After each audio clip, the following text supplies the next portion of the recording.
Hello and welcome to my review of this thing here, which is the Touratech Aventuro mod helmet.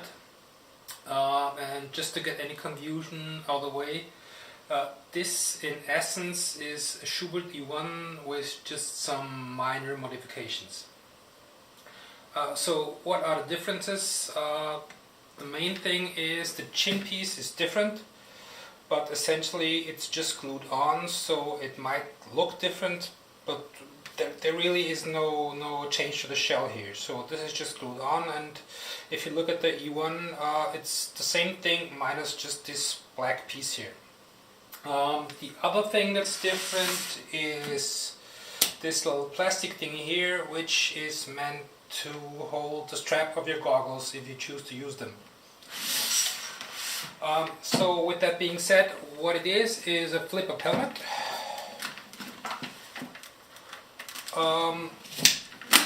That pretty much is just a C3 Pro with this added beak here.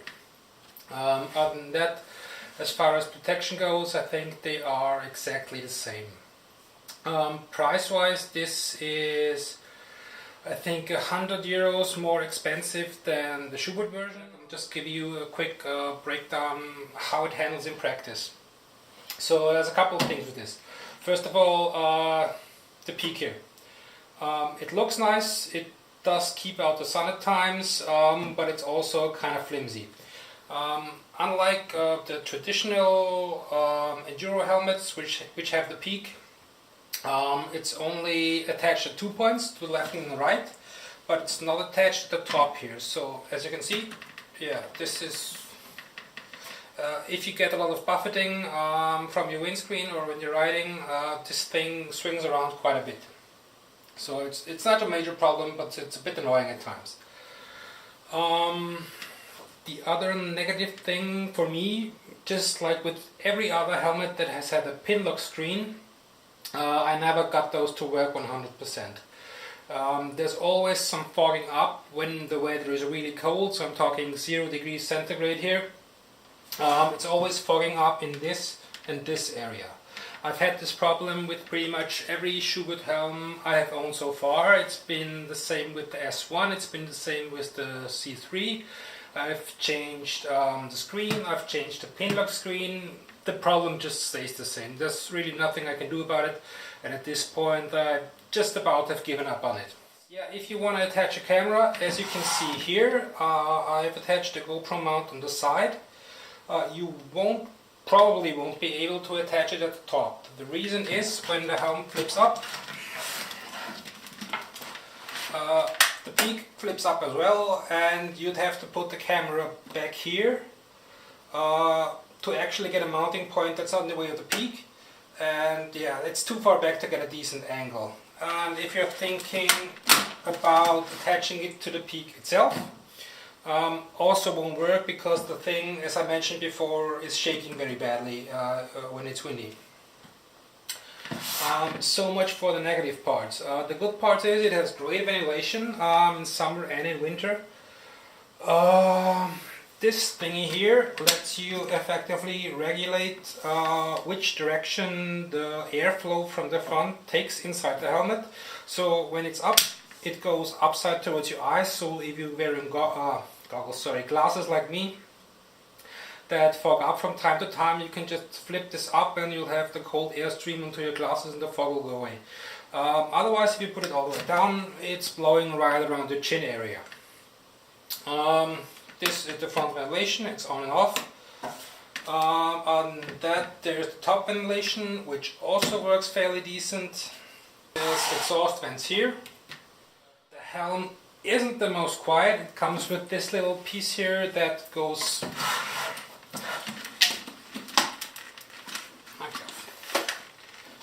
on here.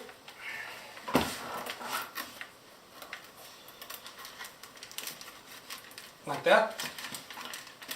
And essentially what it does is reduce the noise. It's a noise reduction thing. It's also called that. I think it's called a noise collar. Yeah, it does come with an integrated sunscreen. like this. It's the usual sunscreen Schubert uses, which is a great quality. The optics are awesome when you use it. I've used sunscreens on other helmets and the optics never were as good as when not using the screen. But with this one it actually improves it in high sun.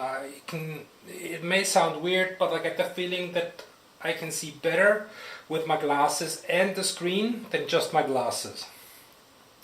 The nice thing about this one is that even when you're in cold weather it doesn't tend to fog up. I don't know how they did it, probably some sort of coating. Yeah, but never had fog on this one. One thing that's a bit annoying, as with every helmet with a sunscreen, is to clean this one. If you get dirt on it, the accessibility is not great. So, but if you've dealt with this before, you know what I'm talking about. Other than that, yeah, just something to keep in mind. So on to the practical experiences. When riding on the road, it essentially, other than the peak being a bit wobbly, it handles like any other Touratech, Schubert street helmet. It's not the most quiet one, but it's decent enough, and I always ride using earplugs, so it's not much of an issue to me. It does get warm in the summer, but it's not that bad. The vents are pretty good, so I mean in 35 degrees and bright sunshine you'll still be work up a sweat in there, but other than that it's fine. Same thing in winter, it doesn't get too cold even with the vents open, so it's a helmet I wear year round. The other thing is off-road riding. I've so far not ridden this helmet with my goggles on.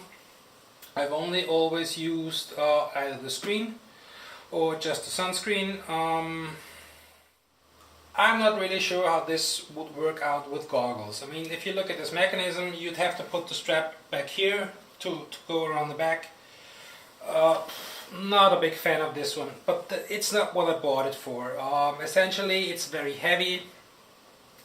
The ventilation is good, but it's not as much as a typical enduro helmet has, and yeah, it's not something I bought this one for. I bought this for street riding, I bought this for adventure riding, I bought this for light off-roading, and that's about it. For everything else I have my enduro helmet, which doesn't have a visor, but then just the vents and lots of airflow, and I'm pretty happy with that, to switch between the two when I need to.